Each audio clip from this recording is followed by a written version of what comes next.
রাসূল ডাকতেছেন, সাহাবীরা রে, আমার এই শহীদদেরকে দাফন করে দাও। শর্ত হলো গোসল দিও না, রক্তমাখা জামা কাপড়গুলো পাল্টাইও না, এই রক্তমাখা জামা সহ দাফন করে দাও। হাসরের ময়দানে আমি নবী এই শহীদগুলো লইয়া আল্লাহর আরশের কিনারে যাইয়া দাঁড়াবো, দেখাবো আমার উম্মতের মতো কেউ নিয়ে আল্লাহকে পাওয়ার জন্য এইভাবে কষ্ট করেছে।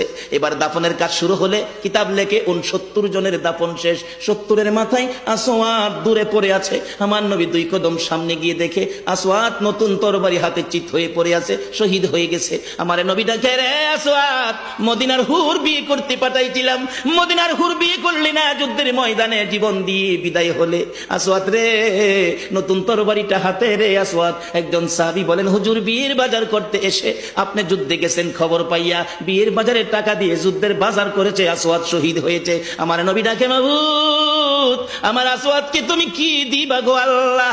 মদিনার হুর নিল না, রাসূলের পক্ষ নিয়ে জীবন দিয়ে দুনিয়ার থেকে বিদায় হলো, আমার আসওয়াদকে তুমি কি দিবা গো আল্লাহ? আসওয়াদের লাশটা ধরে ধরে কবরের দিকে নিয়ে আসতেছে। গোসল লাগবে না, কাফন লাগবে না, শুধু দাফন করে দিবে। আমার নবী আসওয়াদের কবরের পাশে দাঁড়াইয়া মুস্কি মুস্কি হাসতেছেন। সাহাবীরা আরজ করেন, ইয়া রাসূলুল্লাহ, এই কবরের পাশে হাসতেছেন কেন, ব্যাপার কি? আমার